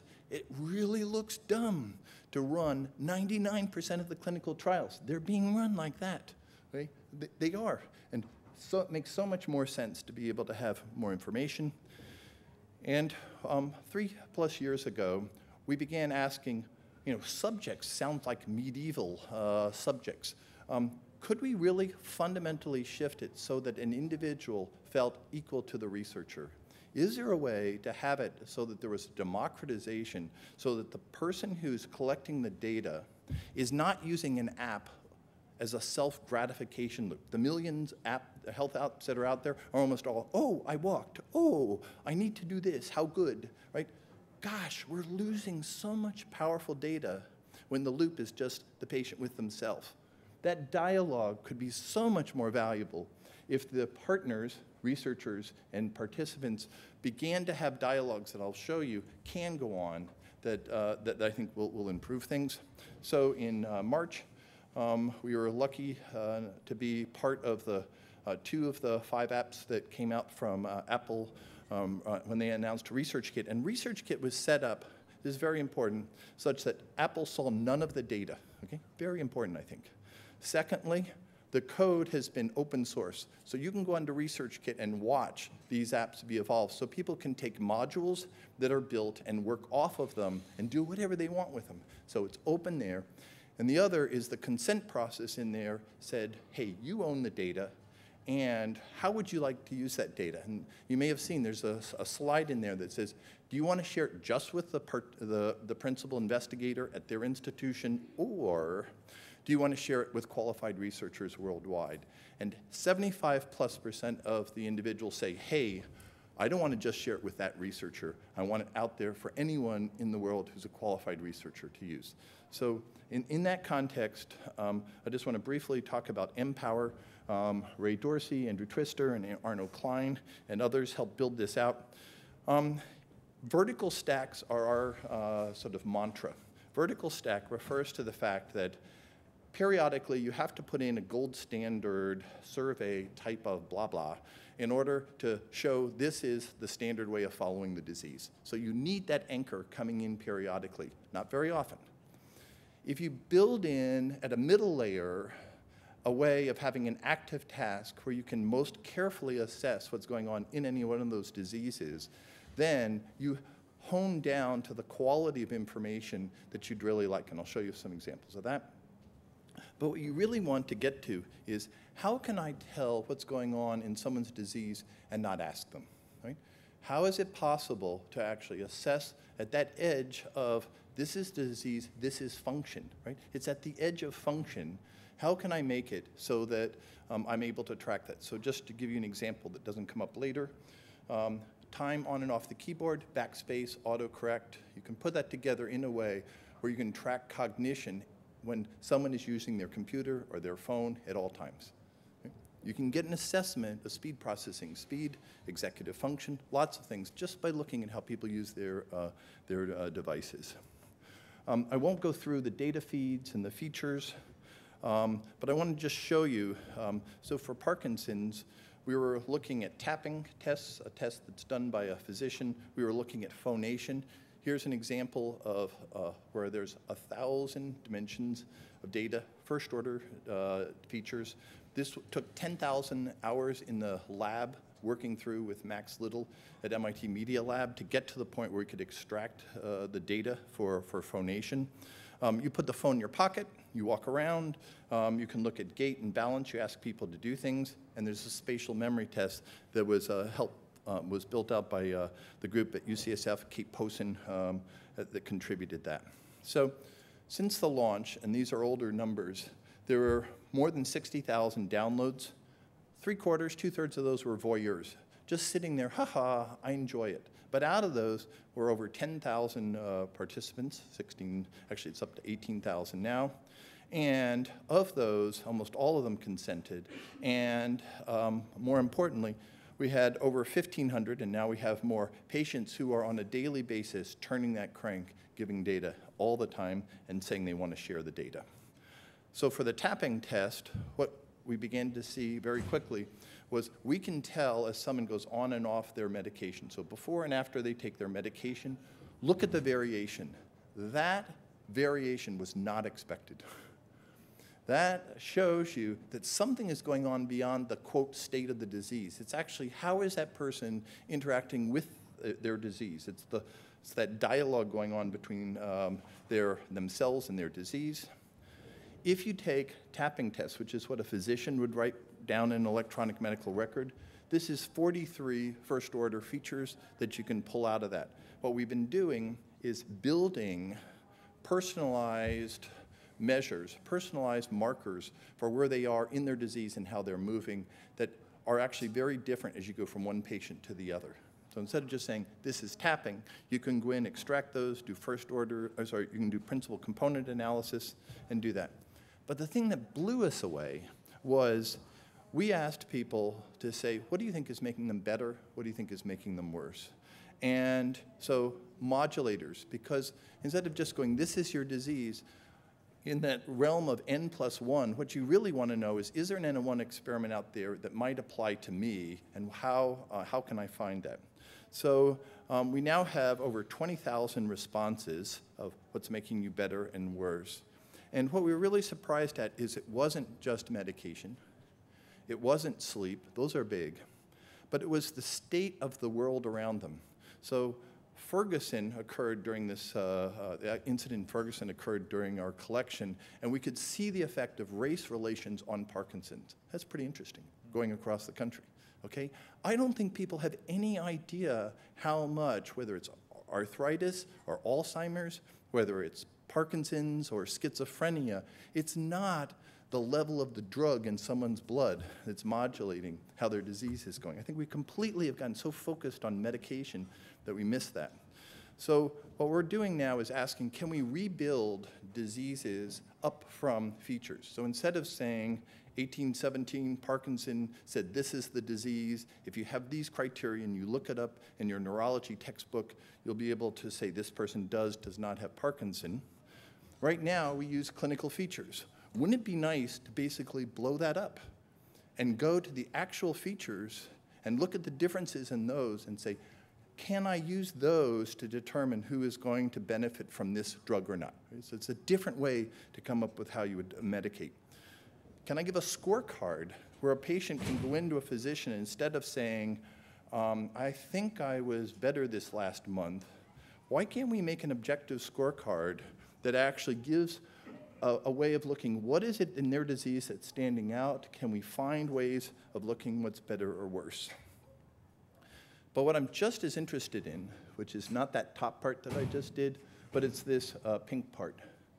I think the opportunity for doing secondary research and really coming up with some insights of what are the interactions between various diseases and a person and their life are going to come only if we have ways where hundreds to thousands of researchers are actually able to look at the data, not just the people who said, I'm trying to get a paper, or not just a group who says, I will sell this to this pharma company or that pharma company. I really don't think, in the end, society is going to benefit from doing that.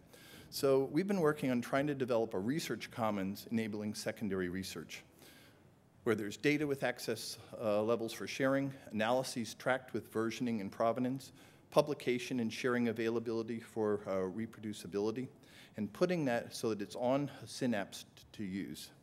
Basically, trying to promote an ecosystem where research is conducted for others to consume.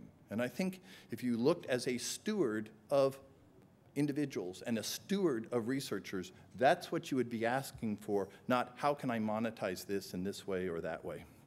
There is an article that I wrote last week which has to do with, is this all just hype or what's going to come from it, that came out as an editorial. And I think that I just want to end by saying there are people in this room, I don't know who they are, who I think the decisions they make about what they do with the data, how they handle it, and waking up individuals to the fact that their data is being used by others, and what does that mean? Not, as was said earlier, not in a scary way, but in a way that shows the value, that shows the opportunity. How can we stay in health? How can we avoid disease? I think it's people in this room or like them that had the opportunity to help us make the right decisions. Thanks.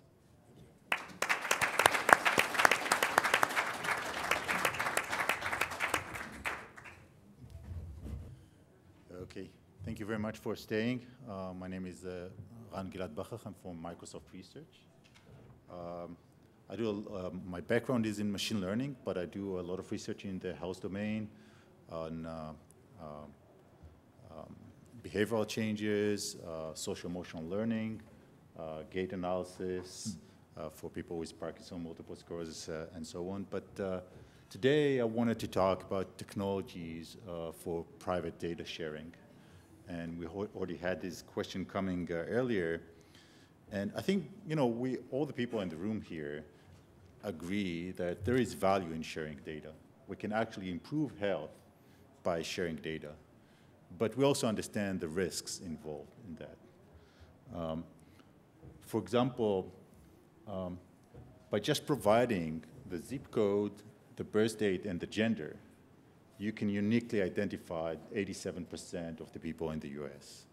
So scrubbing data, making it kind of non-identifiable is really hard once people can join your data with either private data set that they might have or even publicly available data sets. And this is what got me interested in this. So last year when Microsoft announced the Microsoft Band, this was the title on the next day.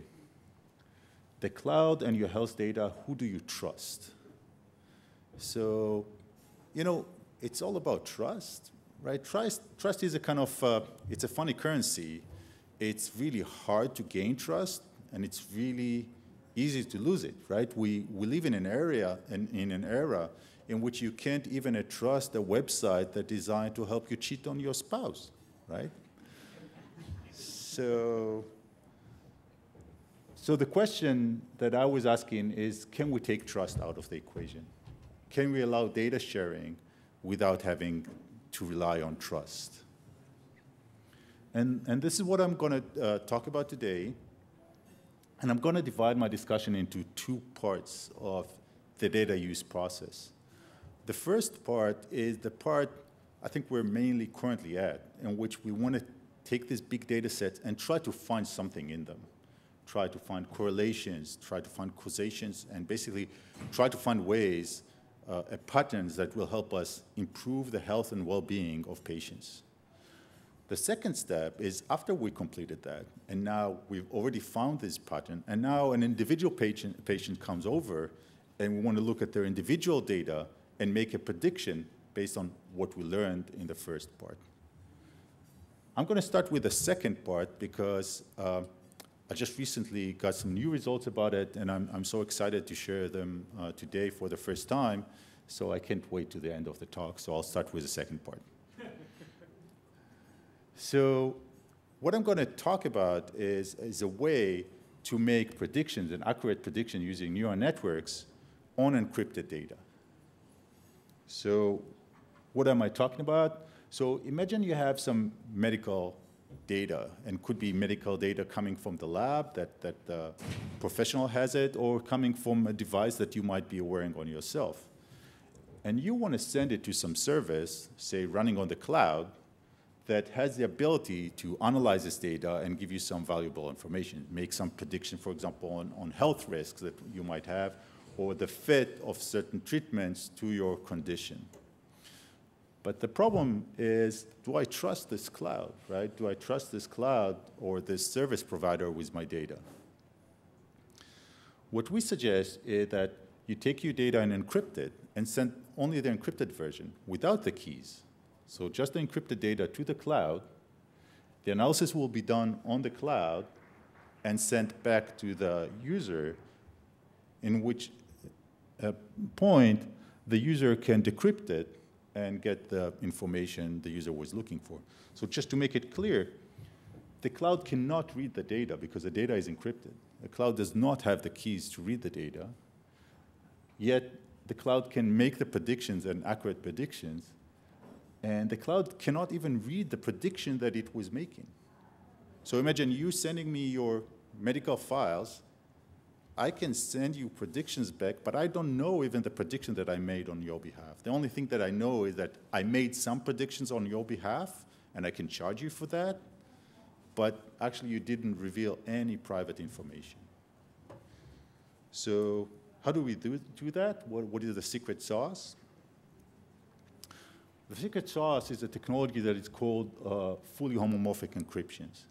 And I'm not going to go into the details and the math behind it, but the essence is that it's a type of encryption that allows you to operate on the data while it is encrypted. So what kind of operations? If I have two encrypted numbers, I can take them while they're encrypted and, for example, add them together. Or I can multiply them together. The result will still be encrypted, so I don't know what the result is. The only thing is that I know is that it is the sum of these two numbers. We combine this technology with neural networks. So for those of you not familiar with neural networks, this is kind of the one-on-one course on neural networks. Neural networks are kind of these layered structures in which you put your data at the lower layer, at the input layer, and the data propagates to upper layers until it reaches the output layer. At every node, the node takes the data from the lower layer, sum it with some weights, and applies some transformation, and then propagates it to the layers above it. What we want to do is combine these technologies, homomorphic encryptions and neural networks. The neural networks will give us the accurate predictions, and the homomorphic encryption will give us the privacy. The problem is that these functions cannot be expressed only using sums and products, which homomorphic encryptions allow us to use. So what we do is we replace them with some other functions that we can express with sum and products. And let me show you what we get. So we tried it on a standard machine learning benchmark, which is this handwritten digit recognition. So you get images, and you try to detect what's in the image, which digit is written. And our first attempt was kind of not very encouraging. We reached an accuracy of 97.3%, which is, for this data set, is kind of mediocre, but it took us over 20 minutes to make a single prediction. However, through a series of improvements, and I'm not going to have the time to describe all of them, we finally reached the result at the bottom in which we can get 99% accuracy. It takes us 9 minutes to make a prediction. What's interesting about it is that whenever we make a prediction, actually using the same computation without changing a bit, we actually can get 8,000 predictions at the same time. So imagine you can make a prediction on a single medical record or on 8,000 medical records with the same effort. That means that on a single computer, we can actually make 55,000 predictions in an hour. Or another way to think about it is that the average time it takes us to make a prediction is less than 100 milliseconds. And again, these predictions are done on the encrypted data without revealing any private information. So now I'm going to switch to the other part of the process, the first part of the process, the part in which we want to do the data analysis. So again, this is the part where you want to take a data set of many patients and try to find patterns, try to find some correlations, and preferably some causal effect that will help you treat people. How do we do that while preserving privacy? So one of the technology that's available for that is something that is called differential privacy. And let me try to describe that. So imagine you have an analyst, a researcher, that want to do some studies on some database. We introduce in the middle something that we call the privacy guard. Whenever the analyst sends a query to the database, this query goes through the privacy guard. The privacy guard sends it to the database, get the result, but instead of giving the result right back to the analyst, the privacy guard adds some noise and sends only the noisy version to the analyst.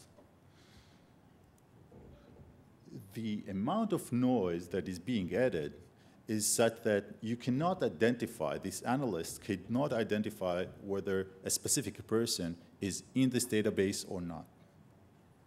So for example, imagine, I want to get some private information about the President of the United States by querying a certain database.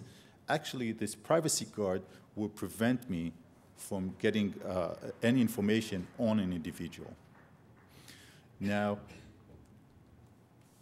as you can see, this does not work in this in the phase that we talked about before, in which I'm trying to help an individual patient get the prediction for them, because in this case, I'm looking for an individual. But when we're doing the analysis, actually, we don't care about an individual. We're trying to look at populations and try to figure out a way that we can help this population. So differential privacy allows to do that. And it also allows us to gauge kind of the amount of information leaked throughout the analysis process. So not just from an individual query that the analyst was making, but throughout the process, and alerts us when too much information has been leaked. So again, differential privacy allows us to query about populations, but but prevents the analyst from getting information about individuals.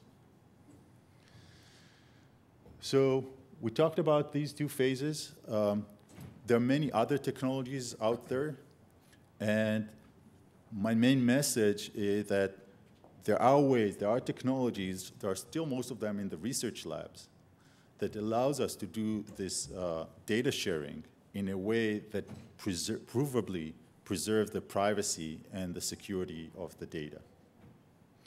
And And with this, we'll finish. Thank you very much.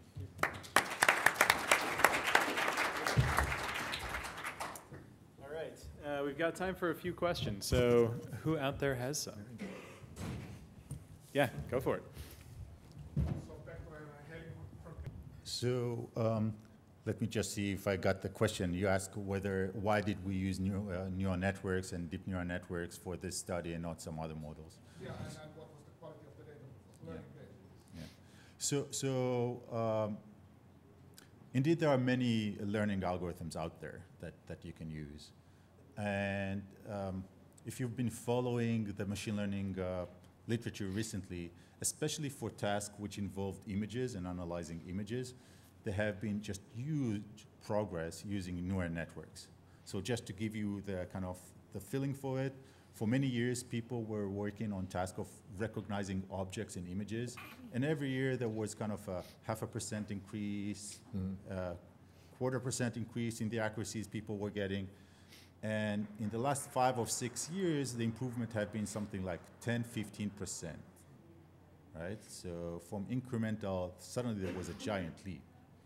And this was due to introducing new techniques of using deep neural networks.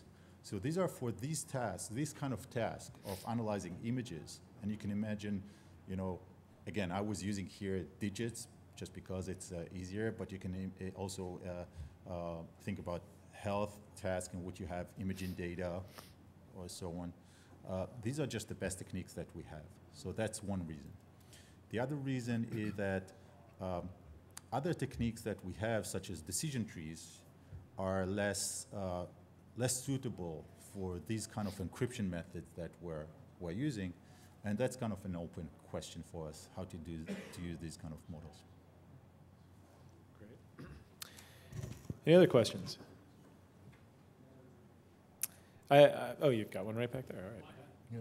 So for the work that was being done with omics and imaging data, for some time we have been working with pathology images, other images that come from the EU, other parts of the world. With regard to the data privacy issues in Europe and other parts of the world for the type of app-related data, we've been going through and getting approval one by one in countries to be able to do that. And so I think that there is a path to doing that. We now have approval for working, for example, in the Netherlands and in Luxembourg, and sort of going. It's a process that isn't a switch, turn on, off, but I think that the data privacy laws in Europe will not restrict the ability to be working with international data. And then as researchers, your ability to work with data from wherever it's generated currently has no restrictions on that.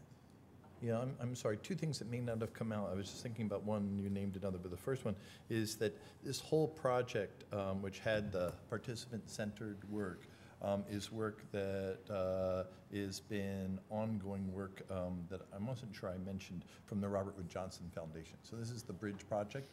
And that has allowed us to put the data as it's being generated to be used by qualified researcher on that structure called Synapse. So we're just about, I think we're weeks away from putting all of the data that people allowed us to put out on Empower in an organized way where it's got a harness around it, where anyone who wants to work in the accelerometer data or take this or that or do deep neural learning on it, we think that the sooner you can get very large data sets out there for people to use, they'll teach everyone how to do that. So the anticipation is that should be available on Synapse. You may know that last month we announced a partnership with IBM that will allow IBM and Sage to work together to put that up on the IBM cloud. Do you have to be a official researcher to be able to access that data? That's a great question. So the phrase is qualified researcher worldwide. Okay. And that's a phrase which has, well, what does qualified mean? So for the first iteration of this, trying to test what we could do, we feel as if someone has to have an associated institution that not just the person says, I'm doing this project, but it's this project and it's linked to an institution. So if you're a high school student and you want to do it, you must go find someone at a university nearby. And remember that this is all coded data. So all the PHI data has been split off. So there's no zip code, name, email, any of that stuff. It's just literally the data that's coming off. But we think this extremely, it's extremely important to go cautiously there. But it doesn't restrict any researcher from anywhere in the world. You know, in some ways, you already did something. No, I'm very serious, and I hope someone was tweeting. It's where there's a sense that beyond the researcher that's doing the project, that people want to get access to that data and feel that the 3/4+ individuals who have said they want their data shared widely have someone on the other side of it who are saying, I want to use it. So I think having projects, I heard this was available, where is it? Those types of, do you know what I'm saying, comments, I think will help speed the process by which the data is available for all those individuals across apps who said, I want to share my data broadly. Thank you. Any other questions? Yes, in the back. So if I get the question right, you're asking whether you can use just a generic encrypted method and then enjoy the benefits that we talked about, or do you have to use a specific encryption method? And the answer is that you have to use a specific encryption method. The idea is, not every encryption method allows you to operate on the data in the way that we described here. But the nice thing about it is once you use this protocol, that by the way, we're working on making it publicly available. So everything we do, we publish the result, but also the implementations, we try to make them available whenever possible. The nice thing about it is now, as for example, a provider, you can think of, instead of me having to store my data, I can encrypt it and store it in the cloud while still being able to enjoy the benefit or some additional services on this data while it's being stored. So you can imagine things like if I'm a caregiver, I can store the medical records of my patients, and whenever someone came up with a new predictive method that can predict some risk over my patients, in the cloud, while the data is already stored there, I can process this data and see if there are some risks that I have to, be notified of and operate on. So, and since the data is encrypted, so if you look at the risk of data, and if you look at current risk, the main risk is when data is just lying there. This is typically when data is being leaked, right? So if you have a big file with credit card numbers, someone will get hold of this file and just steal the credit card number. And the same thing about the medical files. So you can store them in the encrypted form, so they are secured, while still being able to get some value of this data. So this is kind of the direction that we're looking at. I have one quick question. Stephen, you said something that was a little controversial, which I want to pick up on, which is that at some point we're all going to figure out that EHR data, quote, isn't worth much, end quote. Which I find interesting because we're in a universe where we keep talking about the interoperability of electronic medical records and how important it is to share data between different systems and different providers. And so that might be the first time that I've ever heard anybody say that it's not actually that valuable. And I'm curious if you could go into a little bit of detail why you would say that. So I did it to be provocative, and so I'm glad it got heard. And so there are all these disclaimers that I'm not going to put in. But I think the point I was trying to make was that being able to have a way to have a particular attribute and data that is rich around that attribute connected in time over time is what actually is going to give insights. And so the chance that the following of a single stream of data that has been retrospectively found, I'm not talking about prospective data, but retrospective data. There's this sense that if I could just go back 20 years, I'm going to learn all this. I think we are overestimating the benefit of having these single streams of data come forward, whereas now the ability to collect rich data that might get connected to future electronic medical records can have some benefit.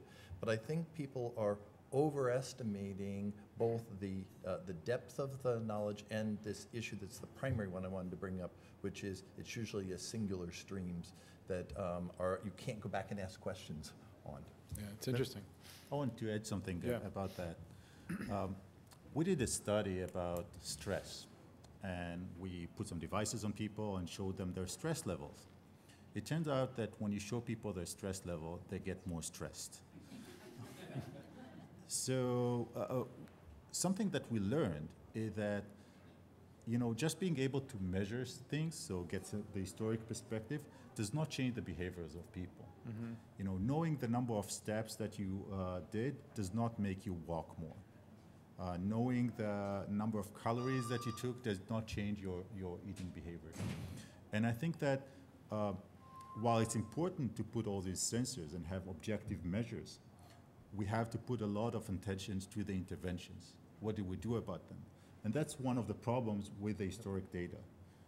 You can learn correlation from this historical data, but you don't learn how do you make people change what they're doing. Even simple things like reminding people to take their medicine on time turns out to be a very hard task. Yep. You would think that I'll just put a reminder and people will take their medicine. It doesn't work. So this is something that these records sometimes miss. Interesting. Anyone else? Any other questions? No? All right, on that note, I'd like to give a big round of applause. Thank you guys very much. And thank you to the original panel as well and the HDE network. You guys know where to go to sign up, and I'm sure people will stick around for a few minutes of questions. Thank you guys very much.